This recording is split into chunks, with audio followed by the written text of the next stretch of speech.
देखिए पिछले क्लास में हम लोग वैदिक सभ्यता प्रारंभ किए थे। पिछले क्लास में क्या क्या पढ़े थे? हमने वैदिक सभ्यता के बारे में पढ़ा, उसका काल निर्धारण किया था। काल निर्धारण कब से कब तक? 1500 लेकर से 600 ईसा पूर्व तक बताया गया। इस बीच में जीवित था। उसके बाद हमने जाना इसके निर्माता कौन लोग थे।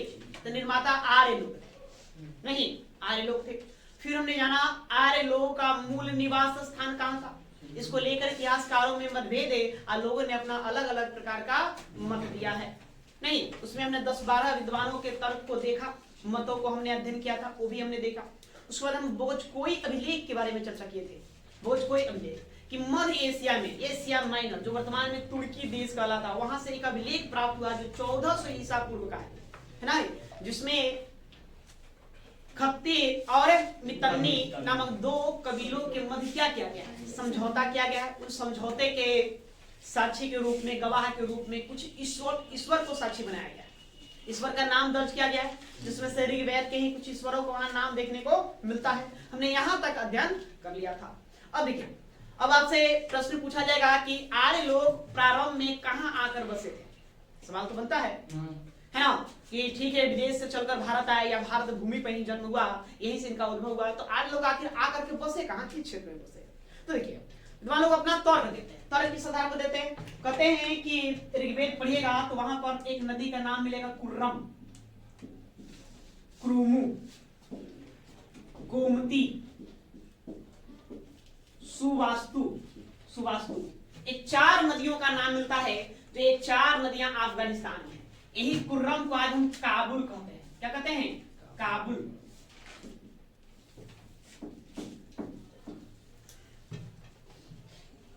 कुर्रम को हम काबुल कहते हैं। गोमती गोमल कहलाता है, स्वातु स्वात कहलाता है। ये नदियां हैं। उसी प्रकार से और नदियों में मिलेगा, जैसे कि सप्त सिंधु प्रदेश में बहने वाली जो नदियां हैं उसमें 7 नदियों का उल्लेख मिलता है। अफगान नदी का मिलेगा सतलज, सिंधु, सरस्वती, सरस्वती, उसके बाद चेनाब, चेनाब, झेलम, झेलम, ब्यास, ब्यास, रावी, रावी। 7 हो गए? 2 4 6, 1 2 3 4 5 6 7 हो गए। तीसरी सतलज को ऐसे वहां लिखा हुआ है सतुद्री, सतुद्री, सतुद्री लिखा हुआ है। सिंधु को सिंधु लिखा, सरस्वती को सरस्वती लिखा, चेनाब को लिखा अस्किनी, अस्किनी, अस्किनी। झेलम आपका है वितस्ता, वितस्ता। ब्यास है ब्यास है आपका विपासा, विपासा। और रावी जो है इसका नाम रखा गया है परुश्री, परुश्री। इन नदियों का उल्लेख मिलता है ऋग्वेद में, और ऋग्वेद की ही सबसे पहले रचना की गई। इन्हीं नदियों के नामों के आधार पर इतिहासकारों का मत है कि आर्य लोग सबसे पहले आकर सप्त सिंधु प्रदेश में बसे थे। नहीं, जहां इन सप्त सिंधु प्रदेश और अफगानिस्तान में जो 4 नदियां मिलती है, अफगानिस्तान पाकिस्तान के क्षेत्रों में ये 4 जो नदियां बहती है, और ये सप्त सिंधु प्रदेश में जो 7 नदियां बहती है, यही जो क्षेत्र रहा है उन लोगों का प्रारंभिक निवास स्थान था। प्रारंभिक दौर में यहीं पर बसे। फिर आगे चल के समय का परिवर्तन हुआ, कालांतर में ये लोग क्या किए, वहां से ये पूरब की ओर बढ़े और गंगा यमुना दुआब क्षेत्र में आकर बस गए। उसी का नाम भ्रमरसी देश रखा गया। उसी का नाम क्या बताया जाता है? भ्रमरसी देश। गंगा यमुना दुआब से मतलब दिल्ली के आसपास का क्षेत्र कहिए, उन क्षेत्रों में आकर के फिर बस गए। फिर वहां से और आगे बढ़े, फिर गंगा नदी घाटी के अंतर्गत आए। फिर धीरे धीरे इसी प्रकार से उनका विस्तार होते रहा, और हिमालय से लेकर विंध्यन पर्वत के मध्य के जो भूभाग है, क्षेत्र है, उन क्षेत्रों में इनका विस्तार हो गया। अर्थात पूरा का पूरा उत्तरी भारत में आर्य लोग बस गए। नहीं, इसीलिए उत्तरी भारत को लोग नाम भी आर्यावर्त रख देंगे। उन क्षेत्रों का नाम क्या रखेंगे? आर्यावर्त रखेंगे। तो ये मत है। तो प्रश्न आपसे पूछा जाएगा कि आर्य लोग प्रारंभिक समय कहां निवास करते थे, तो क्या नाम देना है? आंसर में आप लगाएंगे सप्त सिंधु प्रदेश लगाएंगे। तर्क देने के लिए क्या तर्क है? यही तर्क है, नदियों के आधार पर ऐसा बताया जाता है। तो ऋग्वेद में प्रारंभ तौर पर इसी नदियों का नाम मिलता है, उल्लेख मिलता है। इसीलिए लोग मानते हैं कि इन्हीं प्रदेशों में पहली बार आकर वो बसे। ठीक है, तो शीर्षक दीजिए आर्यों का प्रारंभिक भौगोलिक क्षेत्र।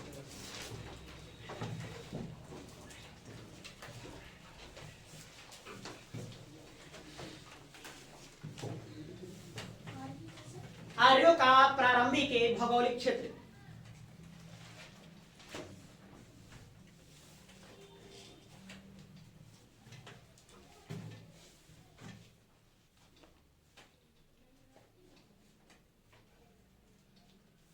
आर्यों का प्रारंभिक भौगोलिक क्षेत्र।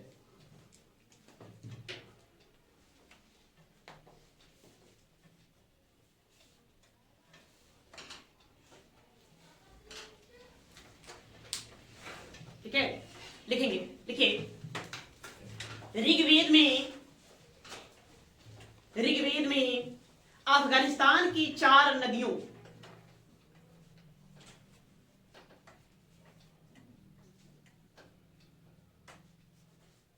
अफगानिस्तान की 4 नदियों,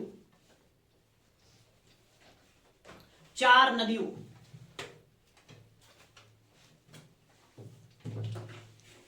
4 नदियों में आप लिखेंगे कुर्रम, कुर्रम, कुर्रम। वर्तमान इस नदी को हम काबुल कहते हैं, तो उसमें आप लिखते चलेंगे आदमी का नाम भी काबुल, काबुल।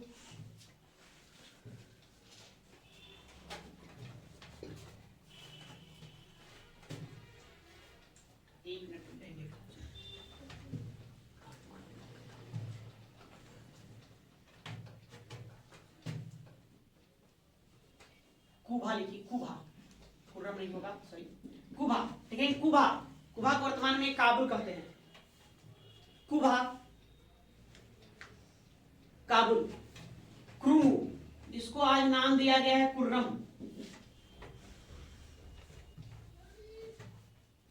कुर्रम। फिर तीसरा गोमती, नाम देंगे इसको हम गोमल, वर्तमान नाम गोमल। और सुवास्तु, वर्तमान नाम स्वात। ऋग्वेद में अफगानिस्तान के 4 नदियों कुभा, क्रूमू, गोमती और स्वास्तु का उल्लेख है, और स्वास्तु का उल्लेख है।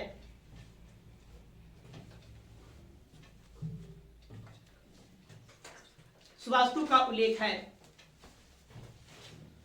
उसी तरह से ऋग्वेद में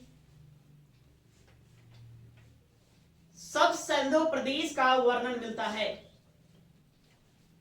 उसी तरह से ऋग्वेद में सप्त सिंधु प्रदेश का वर्णन मिलता है।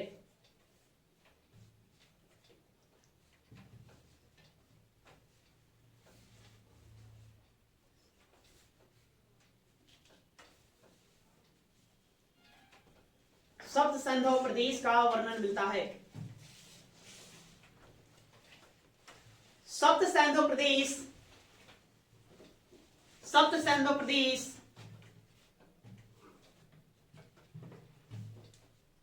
सिंधु प्रदेश 7 नदियों, 7 नदियों, 7 नदियों का नाम लिखेंगे सतुद्री, सतुद्री, सतुद्री। कोस्ट में लिख लेना सतलज,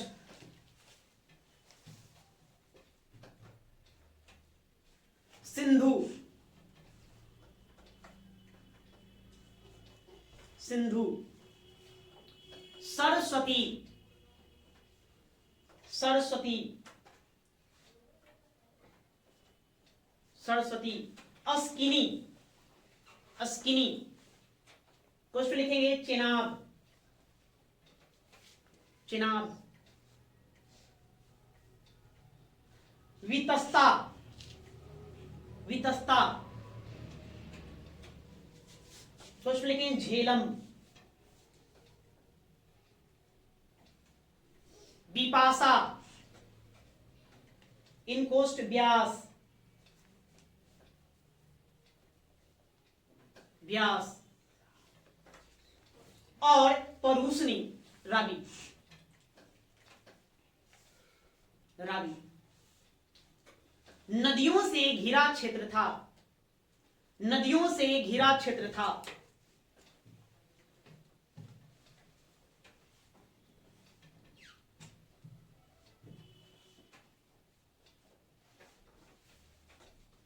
घिरा क्षेत्र था।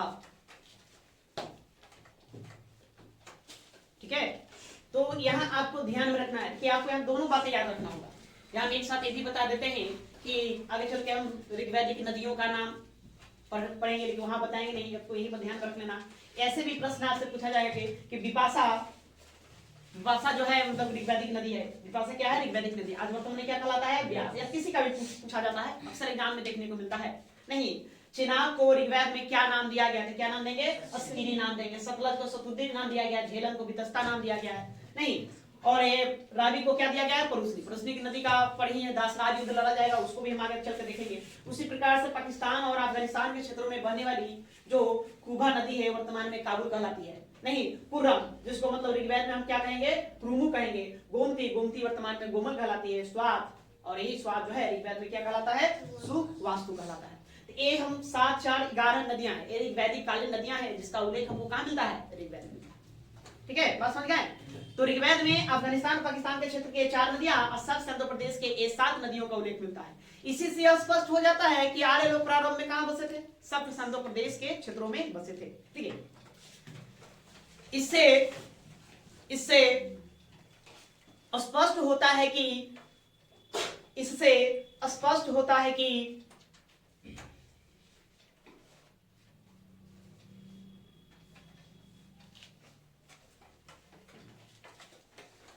आर्य लोग प्रारंभ में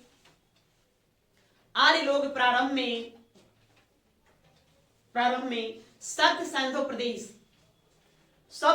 प्रदेश में आकर बसे थे। सिंधु प्रदेश में आकर बसे थे।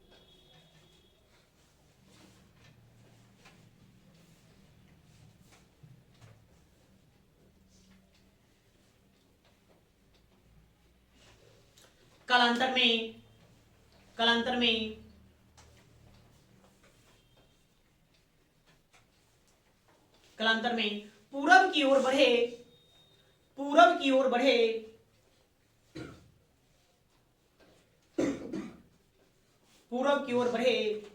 और गंगा यमुना के दोआब क्षेत्र में आकर बस गए।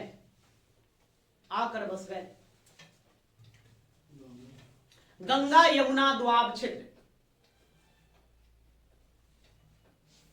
में आकर बस गए।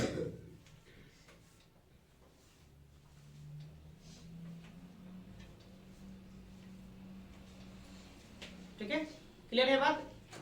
देखिए, ये प्रश्न आपसे पूछा गया एग्जामों में, प्रश्न आते रहते हैं कि आर्य लोग सबसे पहले कहां आकर बसे थे। ऑप्शन में आपको जगहों का नाम देगा, नहीं, वहां सब सिंधु प्रदेश न रहेगा, स्थान का नाम देगा। जैसे हिमालय क्षेत्र, पंजाब, अफगानिस्तान, इस तरह से आपको ऑप्शन में रहेगा। तब वहां पर टिक पंजाब लगाना। क्या लगाना है? पंजाब। सब सिंधु प्रदेश जो आप देख रहे हैं, भारत का पंजाब जो भूभाग है, वैसे ही पंजाब एक कहां है? पाकिस्तान में पड़ता है। तो मूलतः वही पॉइंट था जहां पर आकर के लोग बसे, ऐसा प्रमाणित किया जाता है। तो आर्य लोग सबसे पहले आकर किस प्रदेश में बसे? अगर ये प्रश्न रहेगा तो क्या टिक लगाएंगे? पंजाब। क्या लगाएंगे? पंजाब, है ना। ऑप्शन देखेंगे क्या दे रहा है। अगर सब सिंधु प्रदेश है तो ठीक है, नहीं तो अगर राज्यों का नाम देता है तो उसमें हम टिक किस में मारेंगे? पंजाब में मारेंगे। पंजाब आपको ध्यान में रखना है। ठीक है, इतना ही। अब ये लिखिए वैदिक साहित्य।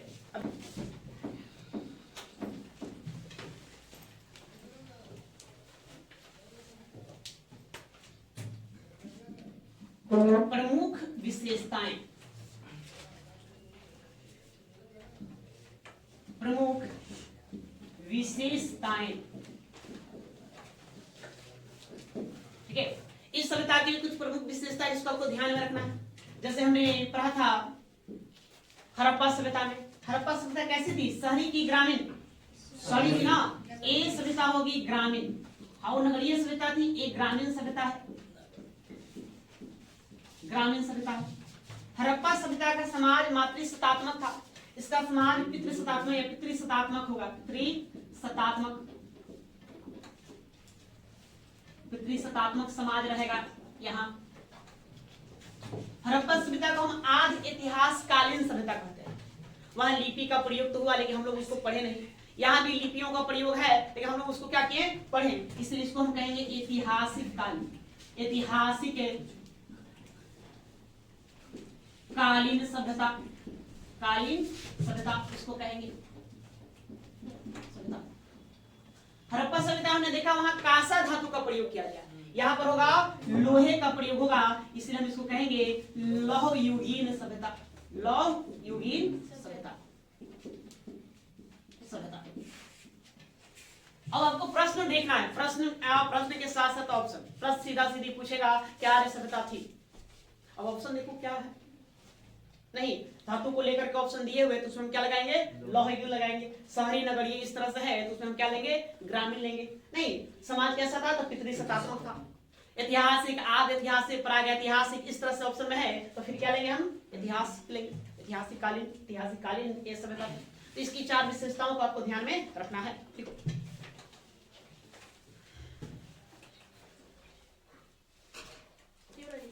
हाँ बिल्कुल, उसको ऐसे उतार दो।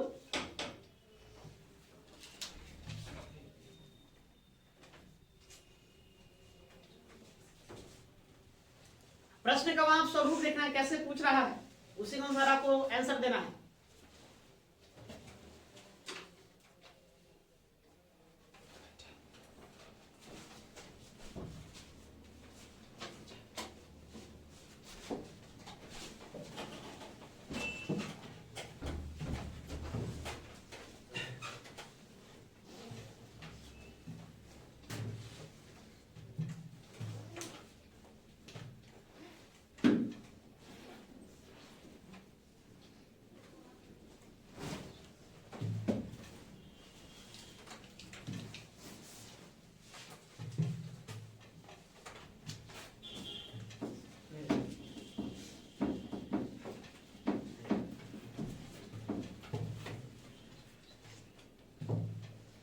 गया, चलिए अब आगे नेक्स्ट वैदिक साहित्य। वैदिक साहित्य, वैदिक साहित्य, वैदिक सभ्यता के अंतर्गत लिखे गए जो ग्रंथ है, पुस्तक है, उसको हम क्या कहेंगे, वैदिक साहित्य। वैदिक साहित्य में आपको किसको किसको शामिल करना है, एक हम शामिल करेंगे वेद, दूसरा हम शामिल करेंगे ब्राह्मण ग्रंथ, ब्राह्मण ग्रंथ, तीसरा हम इसी में शामिल करेंगे आरण्यक, आरण्यक ग्रंथ, और चौथा हम इसी में शामिल करेंगे उपनिषद, उपनिषद ग्रंथ, उपनिषद ग्रंथ, या इसी को हम कहते हैं वेदांत, वेदांत। ठीक है, आपसे सीधा सीधी प्रश्न आएगा है ना कि निम्नलिखित में कौन वैदिक साहित्य नहीं है। तो 4 को ध्यान में रखना है, ये चारों क्या है, वैदिक साहित्य है ना। इसमें कोई तीर एक देगा और एक अलग से आपको डाल देगा क्या, जैसे कि वेदांग, वहां ऑप्शन में रहता है वेदांग, यानी फिर रहेगा उपवेद, क्या रहेगा, उपवेद रहेगा। ठीक है, या फिर हो सकता है फिर पुराण हो, तो वेदांग, उपवेद, पुराण, 3 इसी में से कोई रहेगा, और एक में से कौन, एक तीनों में से कोई एक ऑप्शन रहेगा। अक्सर इसी को ज्यादातर देखने को वेदांग मिलता है, क्योंकि बच्चे लोग कंफ्यूज होते हैं वेदांत और वेदांग। ये वेदांत है, ये वेदांग है। ठीक है, दोनों अलग अलग है। उपवेद, लोगों को लगता है वेद है तो वेद के बाद उपवेद आया होगा, ये भी उसी में होगा, शामिल नहीं। उपवेद भी आपको वैदिक साहित्य के अंतर्गत, जिसको हम शामिल नहीं करेंगे। तो वैदिक साहित्य के अंतर्गत 4 ग्रंथों को शामिल करते हैं। वेदों की संख्या कितनी, तब जानते हैं कि वेदों की संख्या 4 है। ब्राह्मण ग्रंथ इसकी संख्या 8 हो जाएगी, है ना। अरण्य ग्रंथ इसकी संख्या 7 हो जाएगी। उपनिषद ग्रंथ या वेदांत इसकी संख्या 108 हो जाएगी। तब इसको संख्या भी याद रखना है, कौन कितना है। अब इसी चारों ग्रंथों को पहले हम बारी बारी से पढ़ेंगे, है ना, उसके बाद आगे चलेंगे। क्योंकि वैदिक सभ्यता को जानने का सबसे प्रमुख स्रोत क्या है, वैदिक साहित्य। वैदिक साहित्य पढ़ेंगे, हमको वैदिक सभ्यता के बारे में जानकारी मिलेगा। तो पहले आपको इन्हीं वेदों को, इन्हीं ग्रंथों को क्या करना है, अध्ययन करना होगा। तो पहले इसको लिखिए।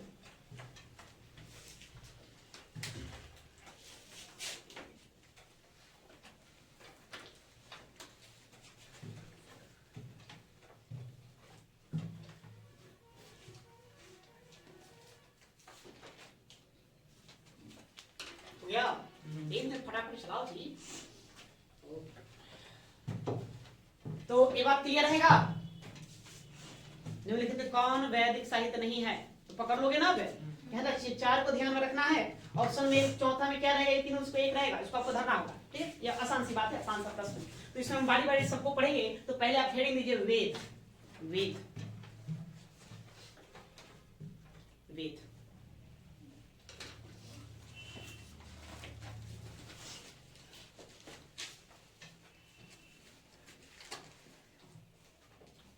सबसे पहला सवाल आपके दिमाग में उठा होगा तो वेद आखिर है क्या? तो वेद तो भाई एक ग्रंथ है, तो ग्रंथ है तो उसमें क्या लिखा हुआ है? ठीक है, तो प्राचीन ऋषि मुनियों द्वारा ज्ञान का यह संग्रह है। प्राचीन काल में जो इस देश पर, भूभाग पर, आर्यव्रत में जो भी ऋषि मुनि हुए, उन्होंने अपना जो भी ज्ञान अर्जित किया था, उन्हीं सभी ज्ञानों को है ना 4 ग्रंथों में उतार दिया।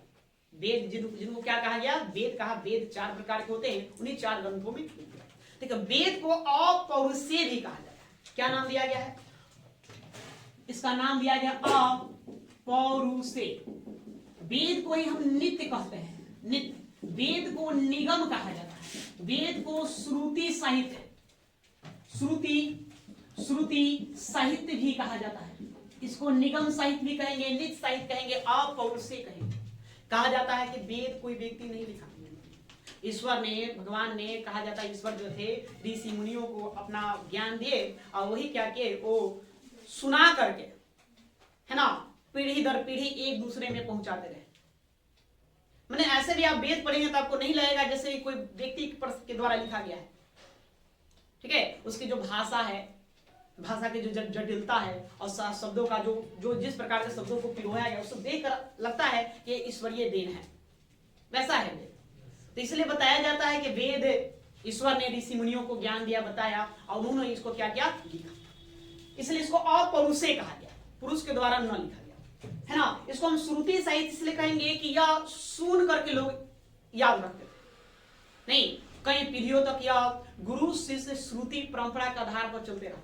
जैसे मैं ऋषि मुनि हूं तो मेरा काम था अपने शिष्यों को उसको क्या करना, सुना करके उसको याद करना, रटवा कर उसको याद करना। फिर उसके बाद उसमें से कोई एक को जिम्मेदारी दिया जाता है या कई ऋषि मुनियों को जिम्मेदारी दिया, वो आने वाली पीढ़ियों को सुनाकर याद करवाता, फिर वो आने वाली पीढ़ियों को है ना सुनाकर याद करवाता। जंगलों में, मतलब गुरुकुल में, कुटिया में ऋषि मुनि क्या करते थे, अपने शिष्यों को है ना मंत्रों का उच्चारण करवाते थे। कहा जाता है मतलब रटवाते रहते थे, एक खुद बोलते थे, पीछे साथ साथ मतलब कि वो शिष्य लोग बोलते थे और रट रट कर पूरा याद करते थे। अब देखो चंदन टीका, तो कहते हैं चंदन लगाते, चंदन का लेप लगाते, तो चंदन का लेप का जो कॉन्सेप्ट है वो भी यहीं से आया। नहीं, सारा दिन रट्टा मारते मारते दिमाग एकदम क्या हो जाता था, गर्म हो जाता था। चंदन बड़ा ही अच्छा पदार्थ है, ठंडा करता, तो शाम को चंदन का लेप लगा दिया, या लोग चंदन का लेप लगा करके बैठ जाते थे, पालथी मार के इसको रटते रहते। मतलब इस तरह से वेद चलता रहा, कई पीढ़ियों तक यही चलता रहा। बाद में महर्षि कृष्णद्वैपायन नामक एक ऋषि आए, उन्होंने इन वेदों का क्या कर दिया, संकलन कर दिया, मतलब एक साथ उसको लिखे, देखे कि आने वाला पीढ़ियां कहीं इसको भूल न नहीं, इसलिए उसको लिखना भी जरूरी है, तो उसका उन्होंने वो संकलन कर दिया। तो वेदों के संकलन करता महर्षि कृष्णद्वैपायन वेद व्यास को बताया जाता है, उन्होंने इसका क्या किया, संकलन किया। बाकी ऐसे ही वो रट्टा मतलब सुना कर ये चलता था, लोग याद कर लेते थे, बताइए मतलब कैसा था, लोग मतलब याद कर लेते थे। वेद 4 थे, 4 वेद में जो चारों वेद को याद कर लेता था है ना, उसको चतुर्वेदी नाम दिया गया। उसको क्या कहते थे, चतुर्वेदी और ज्ञाता माना जाता था। 3 वेद याद करने वाला त्रिवेदी है, 2 वेद याद करने वाला को द्विवेदी कहेंगे, 1 वेद याद करने वाला को कोई वैल्यू नहीं। कैसा ना, मैट्रिक पास है, इंटर पास है, नहीं ग्रेजुएट होना है, हम पीजी कर रहे हैं, पीएचडी कर रहे हैं, चारों वेद याद कर लिए नहीं तो पोस्ट ग्रेजुएट होगा, पीएचडी नहीं हुआ, उसके साथ साथ आपको भाई ब्राह्मण का रमन ये सब कौन पढ़ेगा, है ना, ये सब भी याद करो, तुम सब पीएचडी धारक। उसका जवाब ही नहीं था, नहीं ये चलता था। 3 वो वेद याद करे तो ग्रेजुएशन कर लिया है ना, ये है ठीक है। और ये वेद याद कर लो, वो मैट्रिक नॉन मैट्रिक मान लो, मैंने वो सब चलता था। तो बस खाली रट्टा मार करके सब याद करते, तो कैसे लोग रहे होंगे ना, इतनी जटिल भाषा में इसको लिखा गया है और इसको सब याद करेगा, खाली मंत्र है नहीं। और स्पेशल खाली हम ऋग्वेद पढ़ेंगे तो वहां 1028 सूक्त, 10,580 मंत्र है ना, बताइए 10,500 मंत्र खाली ऋग्वेद में। उतने मंत्रों को कंट्रोल करना कोई आसान बात नहीं, असली संस्कृत में जटिल है, ठीक है। ये तो इन्हीं का हमको क्या कर देना है, अध्ययन करना है। तो पहले इसको लिखिए, वेद हेल्पिंग दिए लिखेंगे। प्राचीन ऋषियों द्वारा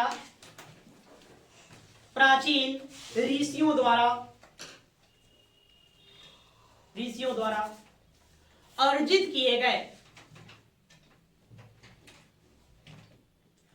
किए गए समस्त ज्ञान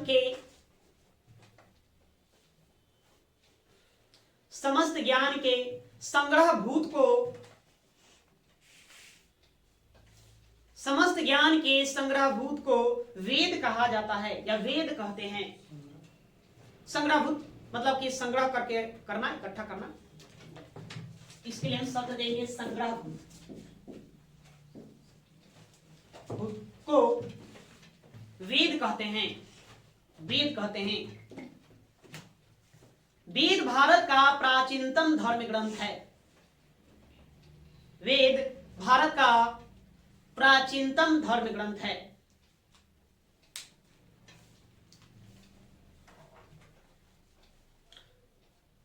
धर्म ग्रंथ है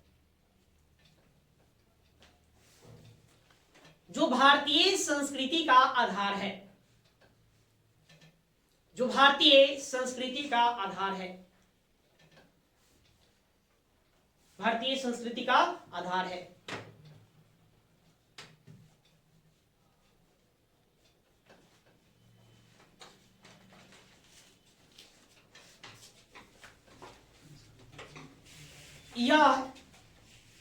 यह वह साहित्य है,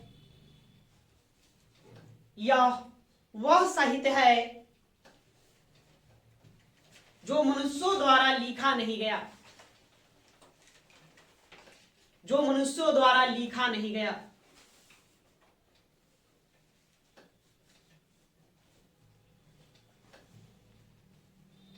लिखा नहीं गया,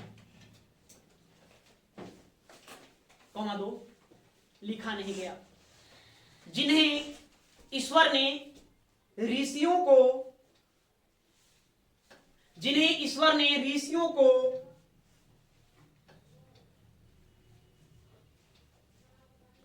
को आत्मज्ञान देकर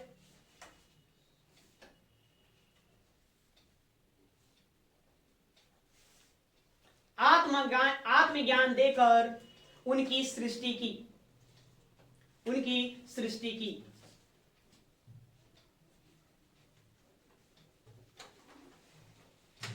तथा यह ऋषियों द्वारा कई पीढ़ियों तक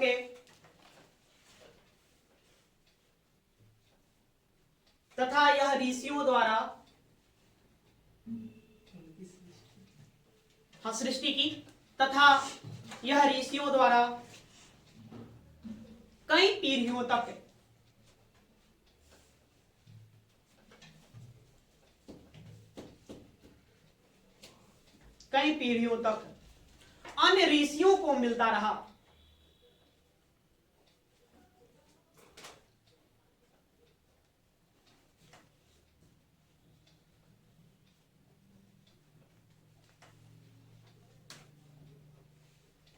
मिलता रहा। इसी कारण वैदिक साहित्य को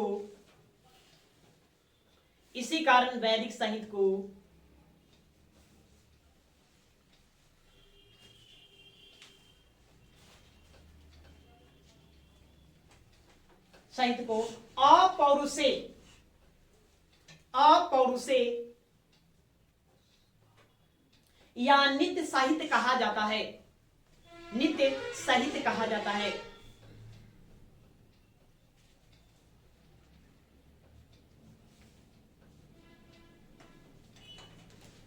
साहित्य कहा जाता है। वेदों को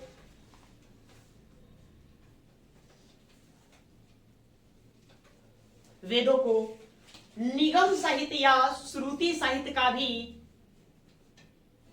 वेदों को निगम साहित्य या श्रुति साहित्य का भी संज्ञा दी गई है।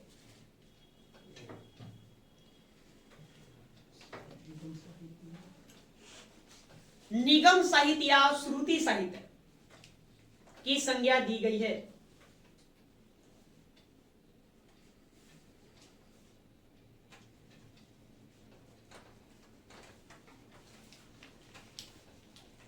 दी गई है। कालांतर में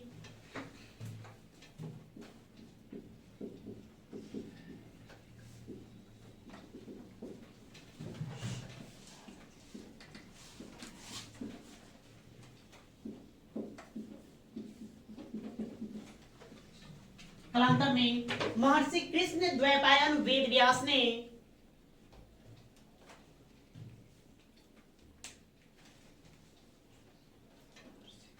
कालांतर में महर्षि कृष्ण द्वैपायन वेद व्यास ने वेदों का संकलन किया। वेदों का संकलन किया।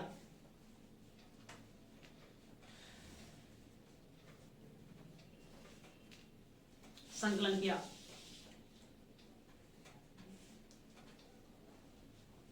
ठीक है, तो वेदों के संकलन करता कौन? महर्षि कृष्ण द्वैपायन वेद व्यास। ये आपको याद करने वाली बात है। इसको हम क्या क्या कहेंगे?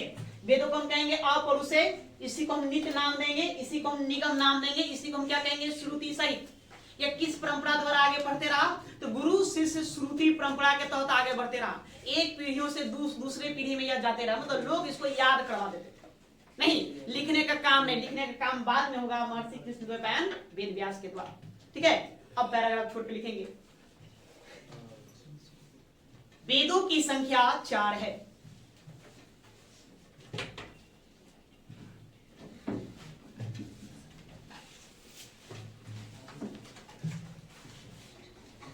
वेदों की संख्या 4 है। कैसे लिखेंगे? पहला आपका कौन होगा? ऋग्वेद, ऋग्वेद,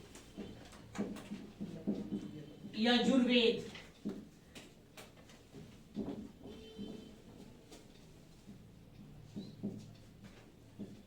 यजुर्वेद, सामवेद,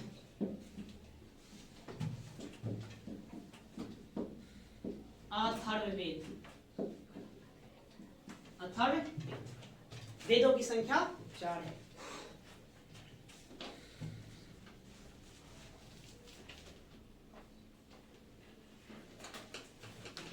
प्रारंभ के ये जो 3 वेद हैं, इसको हम वेद त्रय की संज्ञा दिया गया। वेद त्रयी, त्रयी। अब से सीधा सा प्रश्न पूछा जाएगा निम्नलिखित में कौन वेद त्रयी में शामिल नहीं है? तो कौन शामिल नहीं करोगे? अथर्ववेद को हम वेद त्रयी में शामिल नहीं करेंगे। ठीक है, उसी में जोड़िए, आगे लिखिए। प्रारंभ के 3 वेद, प्रारंभ के 3 वेद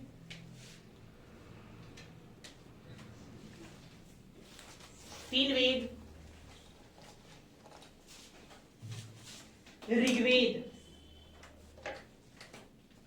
ऋग्वेद, प्रारंभ के 3 वेद ऋग्वेद, यजुर्वेद और सामवेद को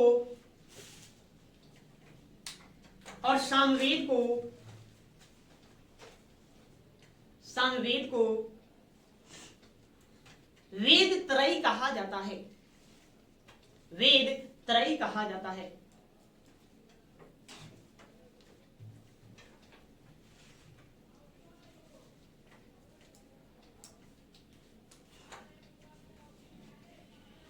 वेद त्रयी कहा जाता है।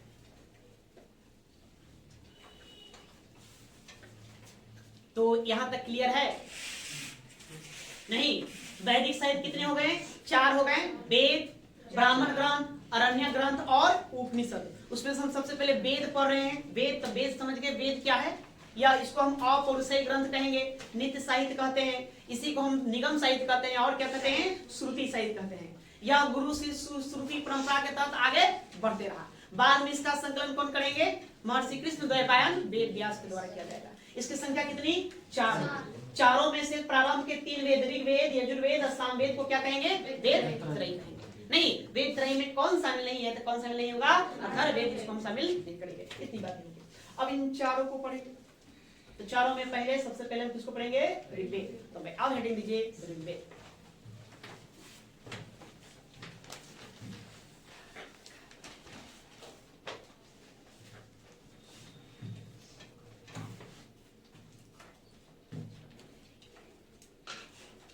ऋग्वेद। ठीक है, प्रश्न आपसे पूछा जाएगा कि सबसे प्राचीन वेद कौन? ऋग्वेद। सबसे पहले किस वेद की रचना हुई? ऋग्वेद। हमने आपको देखा वैदिक साहित्य को 2 कालखंडों में बांटा था, ऋग्वैदिक काल और उत्तर वैदिक काल। मैंने बताया था कि वैदिक काल पूरा का पूरा 1500 ईसा पूर्व से 600 ईसा पूर्व माना जाता है, जिसमें 1500 से लेकर 1000 तक ईसा पूर्व को क्या कहेंगे? ऋग्वैदिक काल कहेंगे, क्योंकि इसी समय अवधि में ऋग्वेद की रचना हुई। बाकी उसके बाद 3 वेदों की रचना 1000 से लेकर 600 ईसा पूर्व के मध्य हुई। इसीलिए इस कालखंड को उत्तर ऋग्वैदिक काल के नाम से जाना जाता है। ठीक है, तो लिखिए पहले इसका कालखंड लिखो। ऋग्वेद लिखा, उसमें लिखेंगे यह सबसे प्राचीनतम ग्रंथ है, यह सबसे प्राचीनतम ग्रंथ है।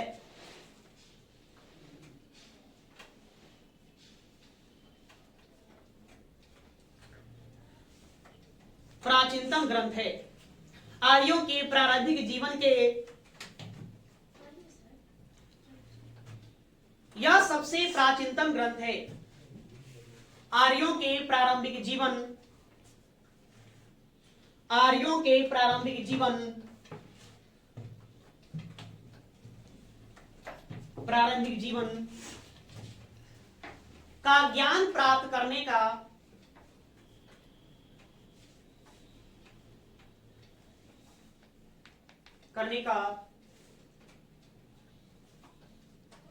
या जानकारी प्राप्त करने का एकमात्र स्रोत ऋग्वेद है, एकमात्र स्रोत ऋग्वेद है।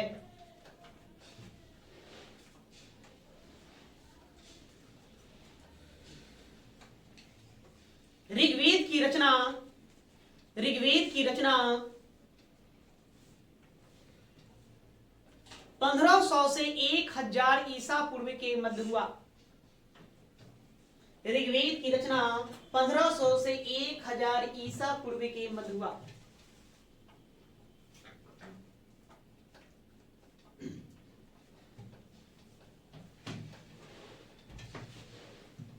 ठीक है, अब देखिए चारों वेद है, तो चारों वेद को बांटा गया। इसमें एक आपको मंडल, मंडल, उसके बाद सूक्त, उसके बाद मंत्र, श्लोक, या इसे कहेंगे ऋचाएं, ऋचाएं, इसमें विभक्त किया गया।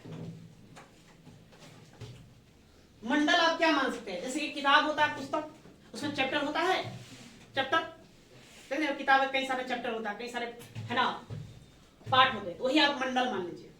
उन चैप्टरों में भी आप है ना सूक्त को क्या ले, सूक्त ऐसा अर्थ होता है ना अति उत्तम उक्ति, पैराग्राफ लेकर चलिए, मैंने वो होता है।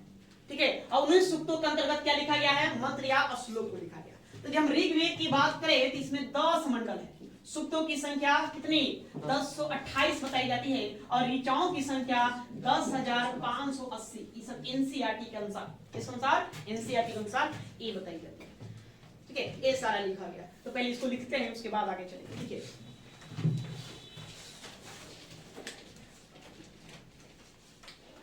आपसे लिपि भी पूछेगा कि ऋग्वेद की लिपि क्या थी, तो ब्राह्मी लिपि, ब्राह्मी लिपि ही आगे चले क्या बनी, देवनागरी लिपि बनी, क्या लिखे लिखेंगे। ऋग्वेद की लिपि, ऋग्वेद की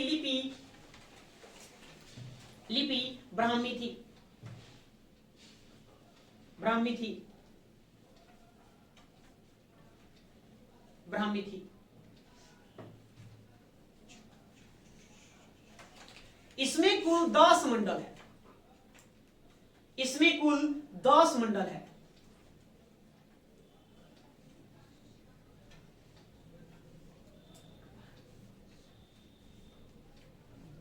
इसमें कुल 10 मंडल है,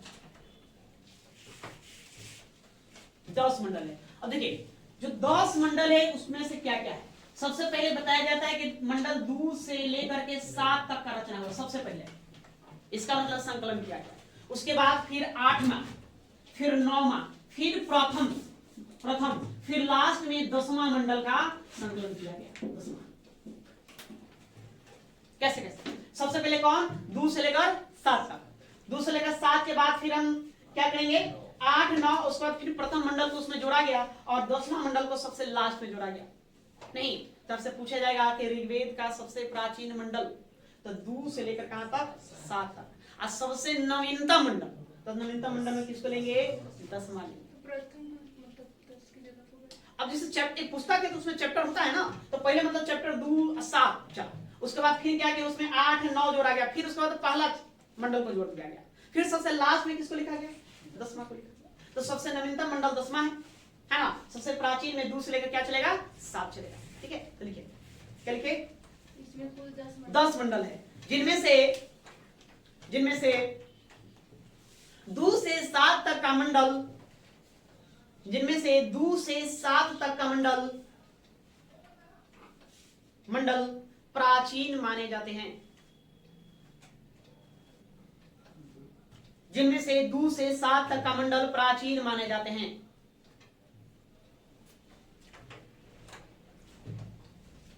इन मंडलों को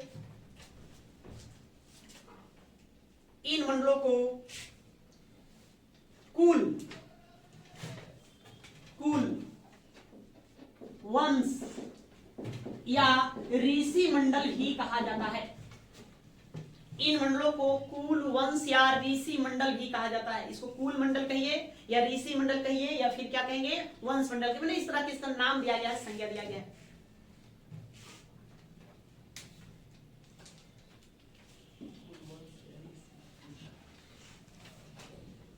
मंडल भी कहा जाता है। उसके पश्चात क्रमशः उसके पश्चात क्रमशः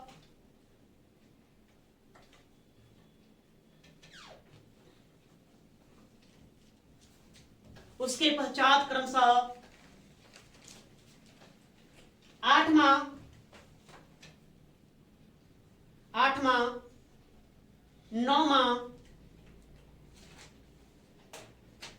9वां और प्रथम मंडल को जोड़ा गया। और प्रथम मंडल को जोड़ा गया।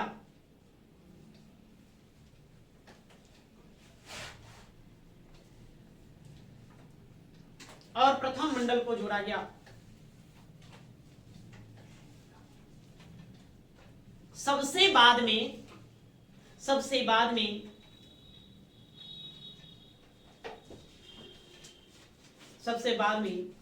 10वां मंडल जोड़ा गया। 10वां मंडल जोड़ा गया।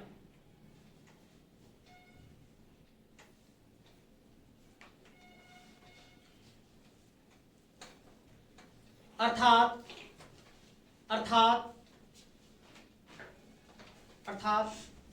10वां मंडल को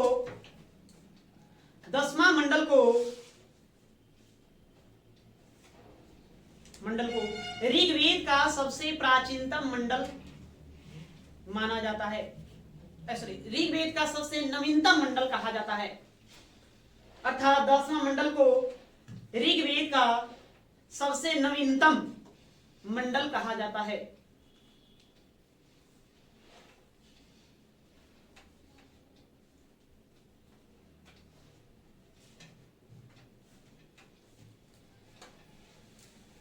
ठीक है, तो यहां से याद करने वाली बातें, ऋग्वेद में मंडलों की कुल संख्या कितना, 10।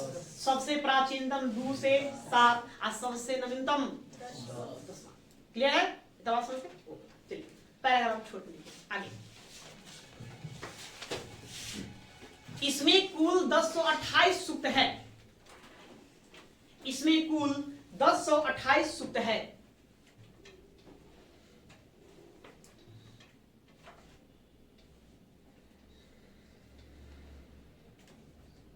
प्रत्येक सूक्त में, इसमें कुल 1028 सूक्त है। प्रत्येक सूक्त में अनेक मंत्र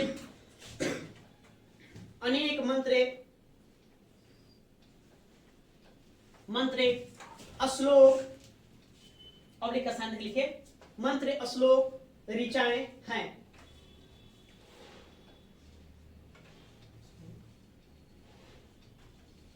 अनेक मंत्र कहिए या श्लोक कह देंगे, उसमें क्या कह देंगे, ऋचाएं कह देंगे। बात समझ गए? अनेक मंत्र श्लोक या ऋचाएं हैं जिनकी संख्या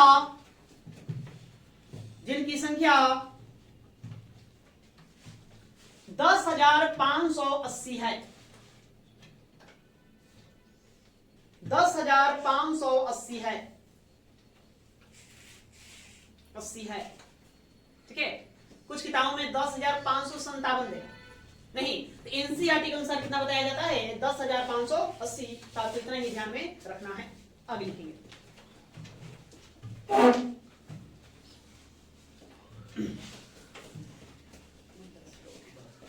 आगे ऋग्वेद में क्या, ऋषि मुनियों की दुनिया में हम लोग हैं अभी, ठीक है। ऋग्वेद में ऐसे मंत्रों या श्लोकों का,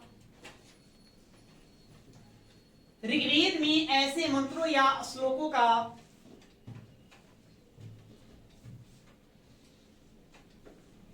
का संकलन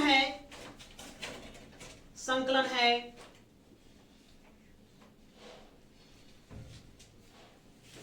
जिन्हें यज्ञ के अवसर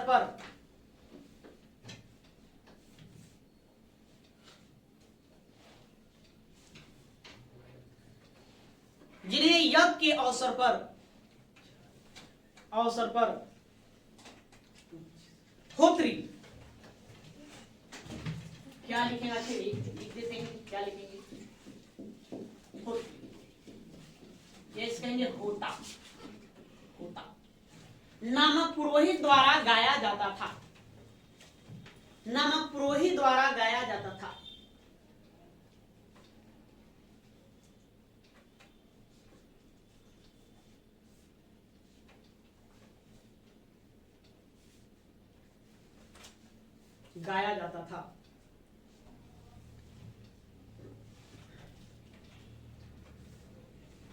मतलब समझे, ऋग्वेद के श्लोकों को, मंत्रों को उच्चारण करने वाले ऋषियों को हम क्या कहेंगे, है ना, होत्री या होता कहेंगे, ठीक है। इसका मतलब ये हुआ, या उसी को हम अध्येता कहेंगे, मतलब अध्ययन करने वाला, बतलाने वाला, ठीक है, उसको क्या कहेंगे, अध्येता। तो ऋग्वेद का अध्येता को क्या कहते हैं, होत्री या होता कहते हैं, ठीक है।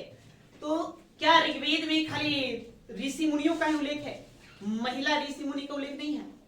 तो महिला ऋषि मुनियों का भी उल्लेख है, विदुषी का भी उल्लेख है। मतलब उस जमाने में कुछ महिला विद्वान भी थी जो इन मंत्रों का उच्चारण करती थी, है ना, इनके बारे में अध्ययन करती थी। ऐसे 21 विदेशी महिलाओं का उल्लेख ऋग्वेद में मिलता है। कितने? 21, ठीक है। इसमें कुछ का नाम आपको याद रखना है जो एग्जामों में आते रहते हैं, ओके। तो पैराग्राफ छोड़कर लिखेंगे। अगला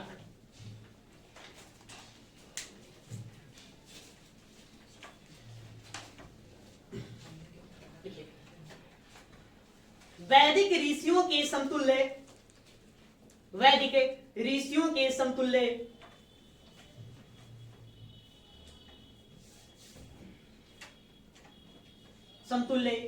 कुछ स्त्रियां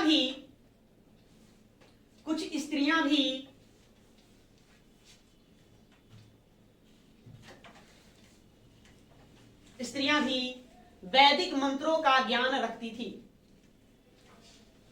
वैदिक मंत्रों का ज्ञान रखती थी।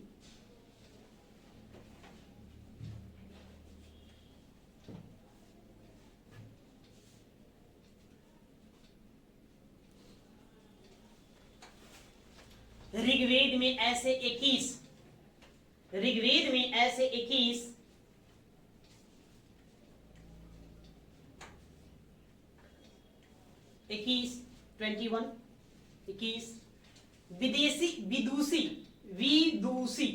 विदुषी मतलब विद्वान होता, महिला विद्वान को हम क्या कहेंगे, विदुषी कहेंगे। ऋग्वेद में ऐसे 21 विदुषी स्त्रियों का उल्लेख है, स्त्रियों का उल्लेख है।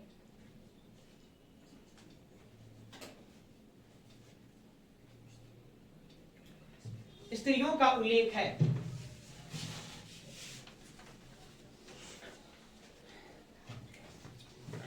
जिनमें से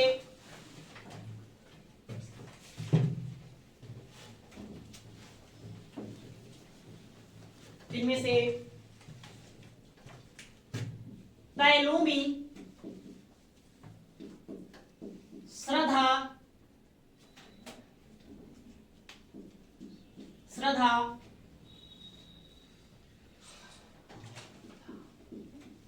विश्ववारा, तो चलिए, जिनमें से पैलोमी, श्रद्धा, विश्ववारा, लोक मुद्रा, घोषा, सकता,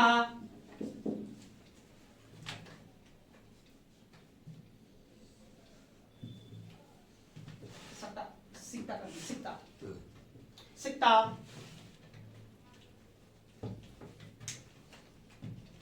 सिक्ता, सावित्री, और लिख लो 2, सावित्री, अपाला, अपाला आदि प्रमुख थी। हाँ, आप लोग पहले इतना याद करिए, बाकी और बाद में कितना याद करिए, नहीं इतनी बातें हैं कि क्या कहना है, तो उतना अगर जानो जितना कंट्रोल कर लें, है ना। जो एग्जाम में आते रहता है उसको जाना है। 21 में से आपको इतने महिलाओं को याद कर लेना।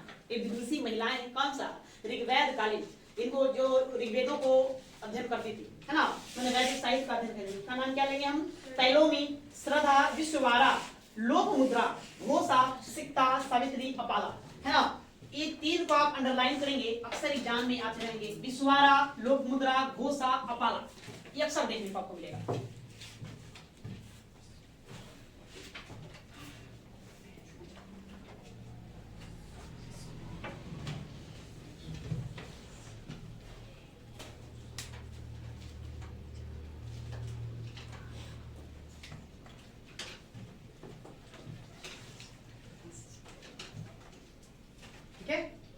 बस हो गया।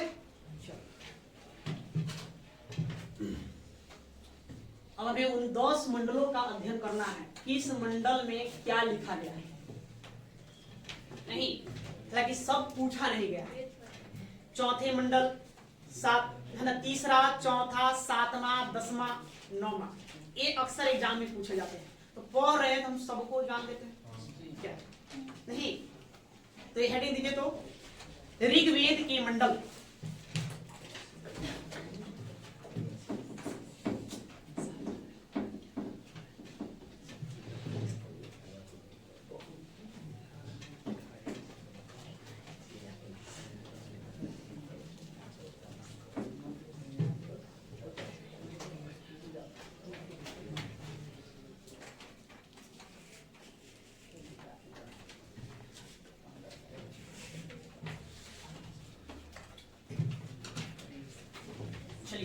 कॉलम आपको बनाना है, मंडल,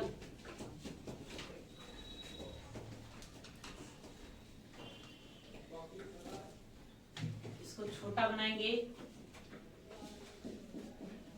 संबंधित ऋषि, कौन कौन ऋषि हैं जिस मंडल से संबंधित हैं। उसके बाद हम बनाएंगे विशिष्ट तत्व, विशिष्ट तत्व, ठीक है, इसको आप बड़ा रख लेना।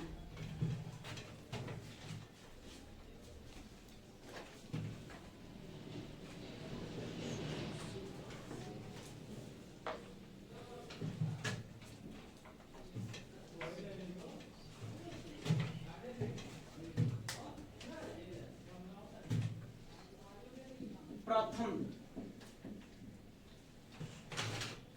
कॉलम ऐसे बनेगी,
जैसे लिखा वैसे उतार दो।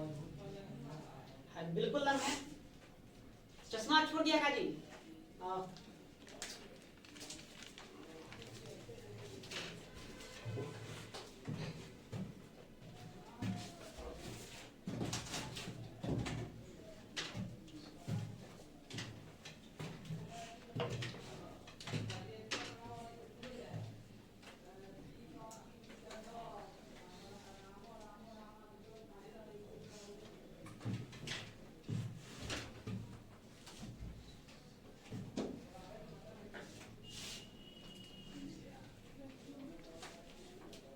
हो गया।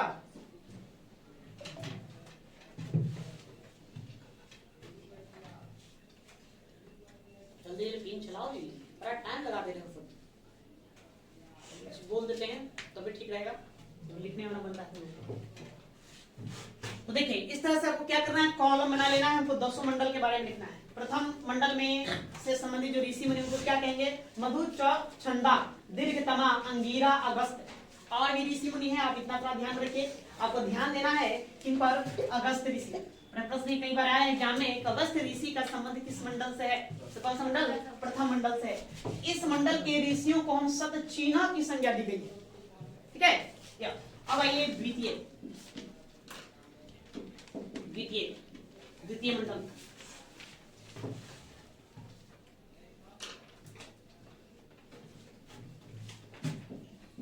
ग्रीष्ममध्य, इससे संबंधित जो ऋषि हैं एक ही है, ग्रीष्ममध्य।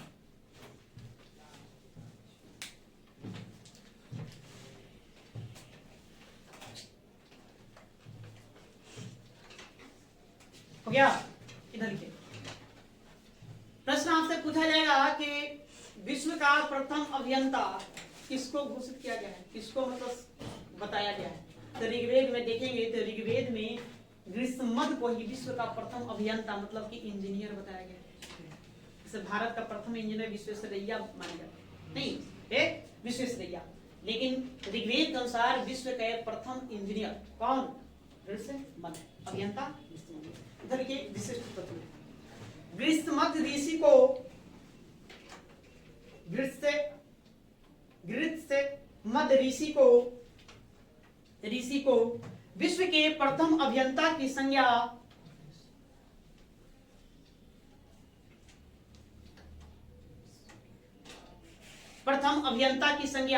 प्रदान की गई है,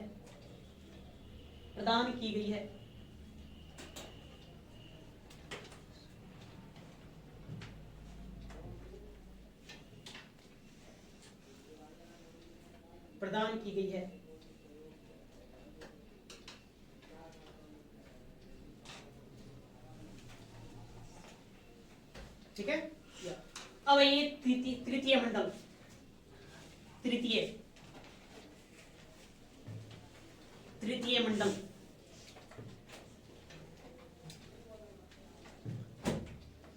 तृतीय मंडल से संबंधित ऋषि हैं विश्वामित्र। संबंधित ऋषि में लिखिए विश्वामित्र।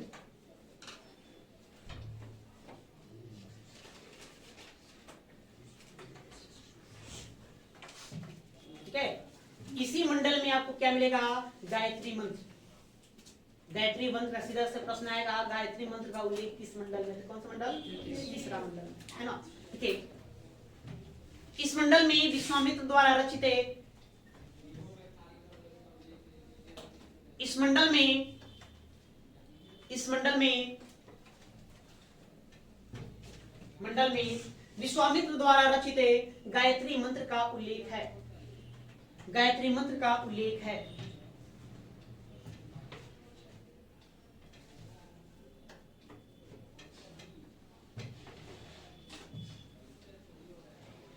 गायत्री मंत्र का उल्लेख है जो सविता नामक देवता को समर्पित है, सविता नामक देवता को समर्पित है। ये सूर्य देव को कहा गया है।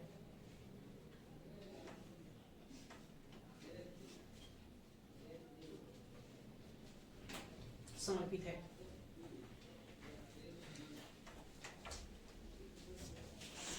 नेक्स्ट देखिए चतुर्थ मंडल, वह चतुर्थ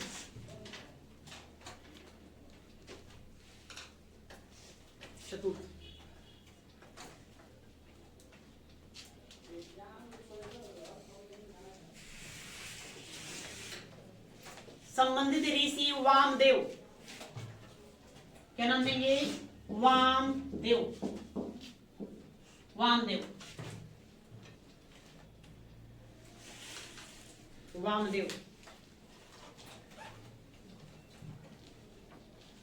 इसमें क्या लिखा गया है, तो देखिए खेती बाड़ी के बारे में, कृषि के बारे में हमें जानकारी कहां से प्राप्त होती है, चतुर्थ मंडल में ही खेती बाड़ी के बारे में लिखा गया है। देखिए इस मंडल में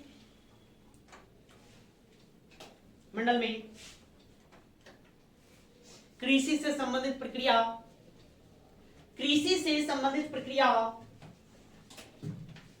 और उपकरणों का उल्लेख है।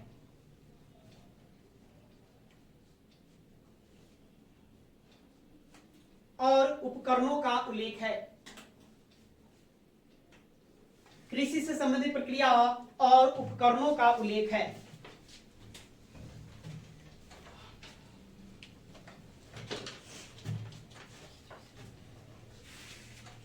ठीक है। अब ये पंचम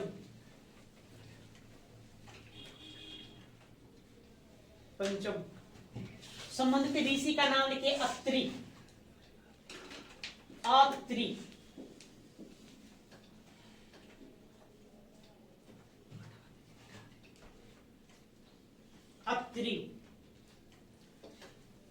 विशिष्ट तत्व को छोड़ देना है। अगले लिखिए 5 हो गया। षष्टम मंडल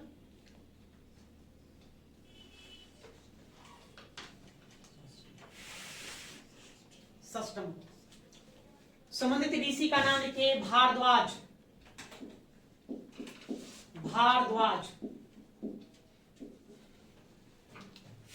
विशिष्ट तथ्य को छोड़ देना है। अब लिखिए अष्टम। सॉरी कितना होगा? सप्तमी। हाँ ठीक है।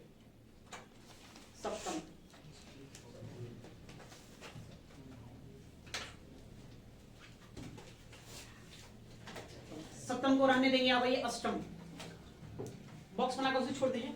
अष्टम ये अष्टम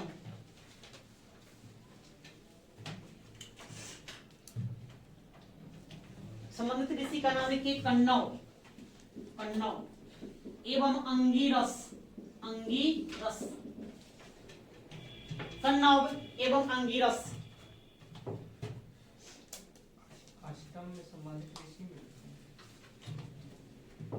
6 7 लिख लिया ना जी। 8 लिखो। अब 8 में संबंधित ऋषि में क्या लिखेंगे? कण्व और अंगिरस।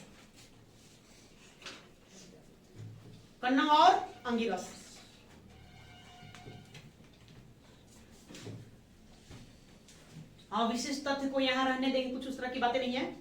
अब देखिए नवमा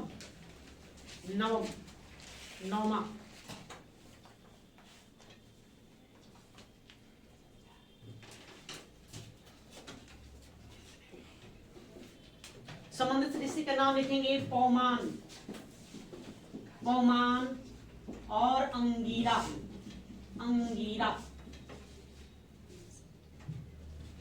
पौमान और अंगीरा।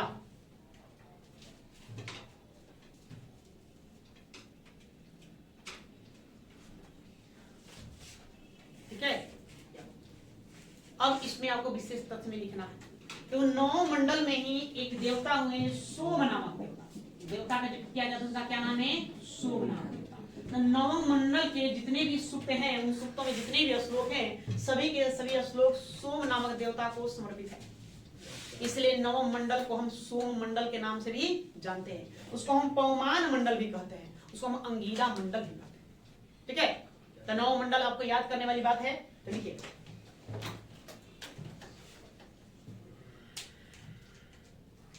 इस मंडल के सभी श्लोक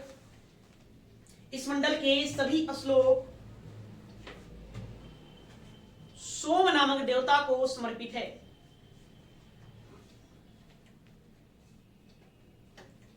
सोम नामक देवता को समर्पित है। सोम नामक देवता को समर्पित है।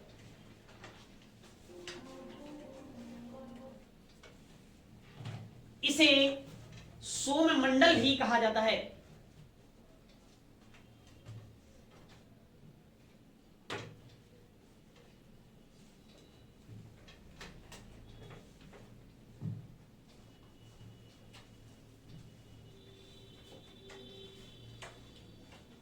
हो गया।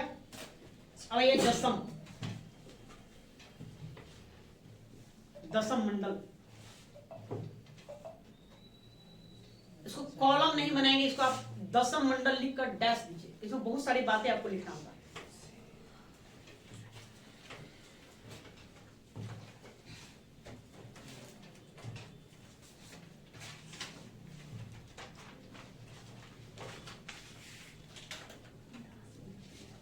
लिखिए, देखिए दशम मंडल डैश दिया, लिखो। देखिए त्रीत,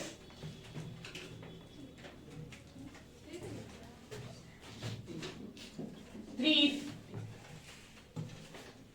त्रीत, विमद,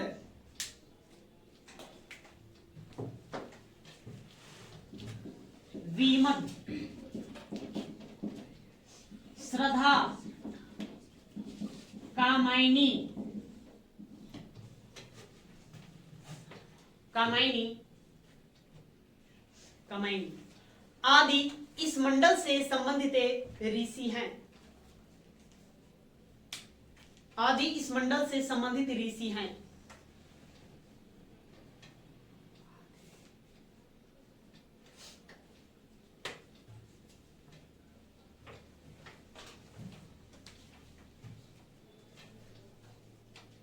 ऋषि हैं। इसी मंडल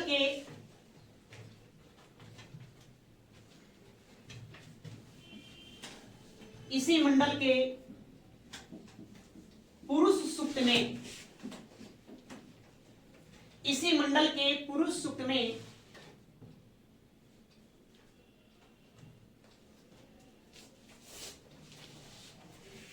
में आदि पुरुष ब्रह्मा से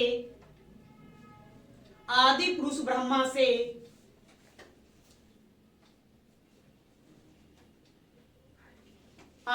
ब्रह्मा से चार वर्णों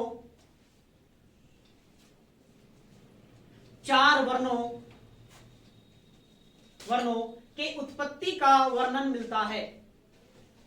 चार वर्णों के उत्पत्ति का वर्णन मिलता है।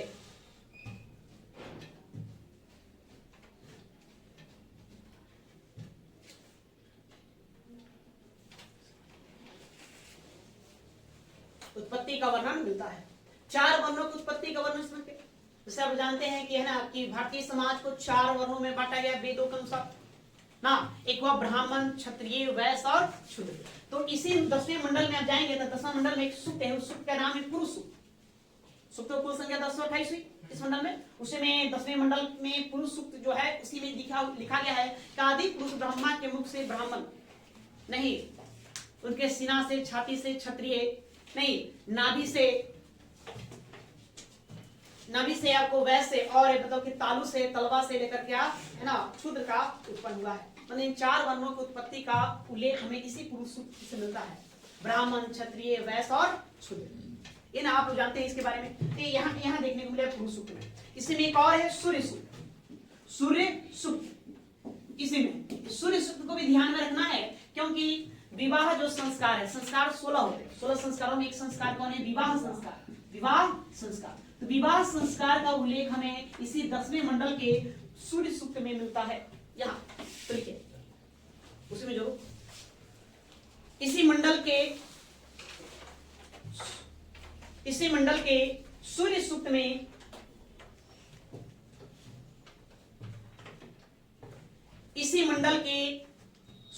में विवाह संस्कार से संबंधित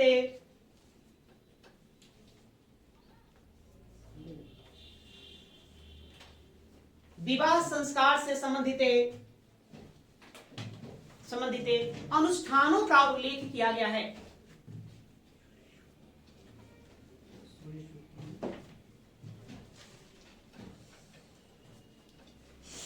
विवाह से संबंधित अनुष्ठानों का उल्लेख किया गया है।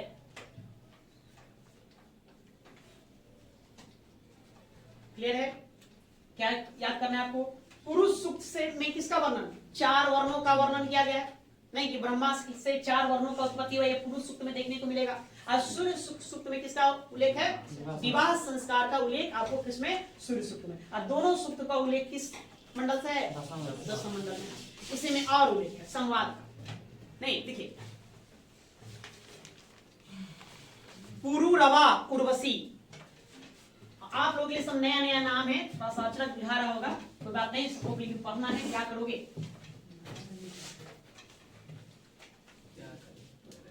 पुरूरवा उर्वशी, पुरूरवा उर्वशी संवाद, पुरूरवा उर्वशी संवाद, संवाद, यम यमी संवाद, यम यमी संवाद,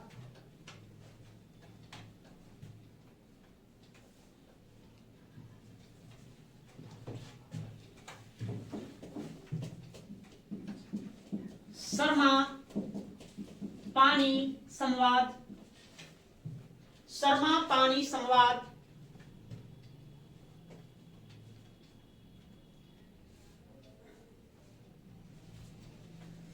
संवाद, और ईला संवाद, ईला संवाद, संवाद का उल्लेख इसी मंडल में मिलता है, का उल्लेख इसी मंडल में मिलता है। संवाद समझते हैं? अरे दो विद्वान बैठकर अपना अपना अपना बात रखा, बहस किया, उसको क्या कहेंगे? संवाद कहेंगे। नहीं क्या इसमें किस कौन कौन सा संवाद मिलेगा? तो पुरूरवा उर्वशी संवाद, यम यमी संवाद, शर्मा पानी संवाद और ईला संवाद, इन 4 संवादों को ध्यान में रखना है, जिसका उल्लेख हमको किस मंडल में देखने को मिलेगा? दसवां। नहीं तो फिर बस याद रखो कि संवाद का उल्लेख एक ही मंडल में ही है। वो कौन सा मंडल? 10वां मंडल। नहीं, कोई भी संवाद पूछे कि ऋग्वेद के किस मंडल से संबंधित है, क्या नाम लेंगे? 10वां। ठीक है। उसके बाद में 2 सूक्तों का नाम याद रखना है। कौन सा? पुरुष सूक्त और सूर्य सूक्त। पुरुष सूक्त इसलिए क्योंकि 4 वर्णों की उत्पत्ति का उल्लेख किसमें मिलेगा? पुरुष सूक्त में मिलेगा। और सूर्य सूक्त इसलिए कि विवाह संस्कार का उल्लेख कहाँ मिलेगा? हमको सूर्य सूक्त में मिलेगा। ठीक है। तो ये 10 मंडल है। अब रही बात इसमें याद किसको किसको करें, तो टिक लगाओ, टिक करिए उसको, किसको किसको आपको ध्यान में रखना है। कृषि का उल्लेख कौन सा सूक्त में, सॉरी कौन सा मंडल? चतुर्थ। लगे चतुर्थ, कृषि वाला चतुर्थ। गायत्री मंत्र कहाँ मिलेगा? गायत्री मंत्र में 3 अक्षर हैं, तो तीसरा मंडल है ना, तो तीसरे मंडल में है ना, तृतीय में, तो उसको लगाइए गायत्री मंत्र वाले। ठीक है। उसके बाद आ जाइए, सोम नामक देवता कहाँ देखने को मिलेंगे? 9वां में। अच्छा, 9वां आ जाइए, सोम नामक देवता, 9वां। और 10वां मंडल, और 10वां। तो 3 4, उसके बाद कौन सा? 9 10। ठीक है। 7 छोड़, अच्छा बताइए कौन सा मंडल हमने छोड़ दिया है? सप्तम। तो सप्तम मंडल में भी उल्लेख है, किसका उल्लेख है? 10 राज युद्ध का उल्लेख है। तो सप्तम मंडल जहां लिखी तो वहां लिखे तो ना सप्तम मंडल। हाँ, ऋषि का नाम थोड़ा हम भूल रहे हैं, क्या नाम है इनका, किस इससे संबंधित ऋषि कौन है, आपको हम अगली क्लास में बताएंगे। उसमें खाली विशिष्ट बातें लिखिए, विशिष्ट तत्व लिखिए। सप्तम के विशिष्ट तत्व लिखिए। इसी में दास राज युद्ध का उल्लेख है। दास राज, सब बोर्ड तो भर दिए नहीं, बोलोगे ना? दास राज युद्ध, युद्ध मारा मारी, इसी में दास राज युद्ध का उल्लेख है। तो 7 को भी टिक कर लेंगे।